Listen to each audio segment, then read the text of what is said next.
नमस्कार दोस्तों, हमारे वीडियो में स्वागत है। कैसे हो आप सभी? उम्मीद है कि आप सब ठीक ही होंगे।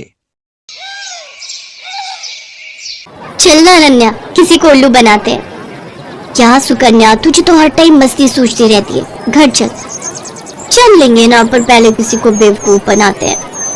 नहीं, बहुत हो गया। उल्टे पुल्टे काम तू करती है और डांट मुझे खानी पड़ती है। और सुन, वो कल पड़ोसन आंटी के साथ क्या किया तूने? क्यों, कुछ कह रही थी क्या? हाँ, मुझसे कह रही थी कि आजा तुझे सबक सिखाती हूँ। बता तूने क्या कहा उन्हें? अरे कुछ नहीं, वो मुझे बहुत खड़ूस लगती है तो मैं उनसे भिड़ गई। और जब उन्होंने मुझसे कहा कि वो मम्मी से शिकायत कर देंगी तो मैंने भी कह दिया कि हाँ मैं भी देख लूंगी, मेरा नाम अनन्या है, अनन्या। इतना कहकर अनन्या गुस्से में सुकन्या को मारने के लिए दौड़ी और सुकन्या अपने घर की तरफ भागने लगी। अनन्या और सुकन्या जुड़वा बहनें थी, देखने में बिल्कुल एक जैसी। उनमें फर्क कर पाना बहुत ही मुश्किल था। कई बार तो उनके माता पिता भी उन्हें पहचानने में धोखा खा जाते थे और इस बात का सुकन्या बहुत फायदा उठाती थी। वो हमेशा कुछ भी शरारत करती तो डांट बेचारी अनन्या को खानी पड़ती। उस दिन भी घर देर से आने के लिए अनन्या को ही माँ से डांट खानी पड़ी। फिर शाम को, मिल गया सुकून तुझे? अरे यार, क्यों इतनी टेंशन लेती है? 1-2 साल बाद हमारी शादी हो जाएगी, फिर तू कहाँ और मैं कहाँ। सुकन्या धीरे धीरे और चालाक और कामचोर होती गई और अनन्या उतनी ही मेहनती और संस्कारी। मगर दोनों बहनों की किस्मत ने उन्हें एक दूसरे से दूर नहीं होने दिया। दोनों बहनों की शादी एक ही घर में हो गई। बड़े भाई की शादी सुकन्या से और छोटे की अनन्या से।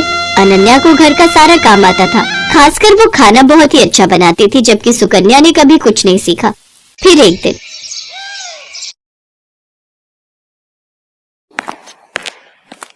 अरे बैठकर टीवी देख रही हो, पहले जाकर कपड़े तो धो लो। माँ जी, आप अनन्या को बोल दो ना, सुबह से मैं ही तो घर का सारा काम कर रही हूँ, बर्तन धोए और फिर खाना भी बनाया। अच्छा, सॉरी बेटा, मुझे लगा कि वो सब अनन्या ने किया है। नहीं नहीं माँ जी, सारे काम मैंने किए, वो तो बस अभी निकली है अपने कमरे से। अच्छा, रुको जरा, अभी खबर लेती हूँ उसकी।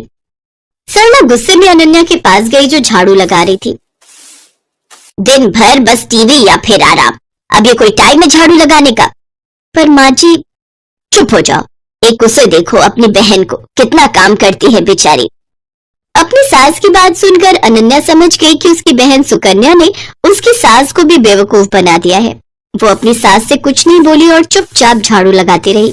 बेचारी अनन्या सुबह से शाम तक घर के सारे काम करती, लेकिन फिर भी उसे ही सास की डांट खानी पड़ती।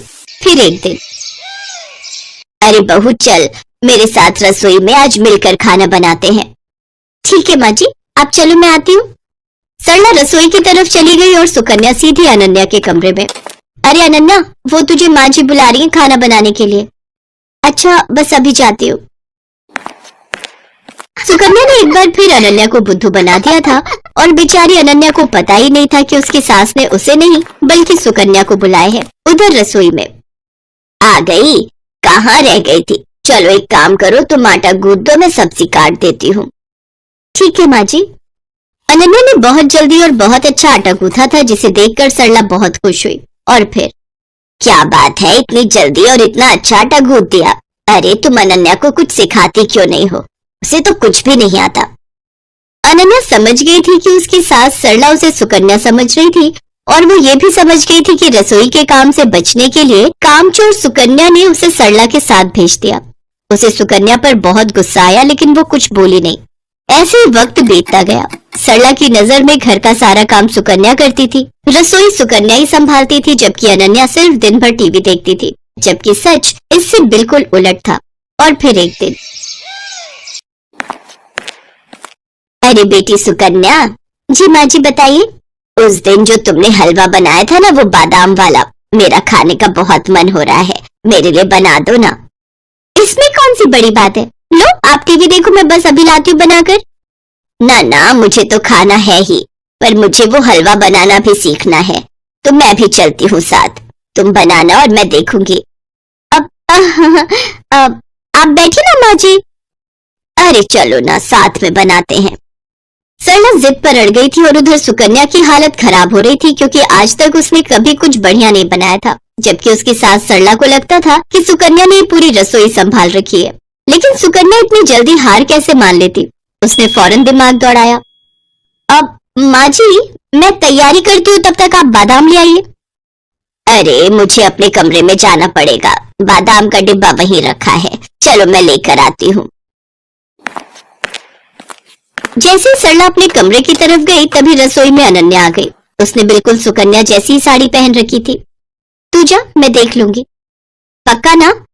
हाँ हाँ, मुझे पता है कि तुझे कितना हलवा बनाना आता है, जल्दी कर वरना माँ जी आ जाएंगी। अनन्या नहीं चाहती थी कि उसकी बहन को डांट पड़े, इसलिए वो सुकन्या बनकर रसोई में काम करने लगी। उसने अपनी सास को सुकन्या बनकर ही हलवा बनाना सिखाया। हलवा बहुत ही स्वादिष्ट बना था। सरला सुकन्या से बहुत खुश थी क्योंकि वो तो अनन्या को सुकन्या ही समझ रही थी। फिर जाते जाते सरला ने अनन्या से कहा, बेटी सुकन्या, तुम ना अपनी बहन को भी समझाओ, मुझे तो उसे देखते ही गुस्सा आ जाता है। बताओ, तुम दोनों एक ही माँ की कोख से जन्मी हो, लेकिन तुम में और उसमें कितना अंतर है।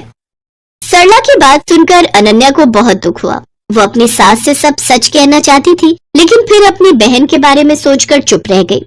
अगली सुबह सुकन्या जैसे ही उठकर रसोई की तरफ आई तो उसकी सास सरला ने उसका हाथ पकड़ लिया। ये क्या कर रही है माँ जी? आज तुझे नहीं छोड़ूंगी। तूने मुझसे हमेशा झूठ बोला, तुझे कुछ नहीं आता और तूने हमेशा अपनी बहन की मेहनत को अपना बताकर आराम तलबी की, और वो बेचारी दिन भर रसोई और बाकी कामों में लगी रही, ऊपर से मेरी डांट भी चुपचाप सुनती रही।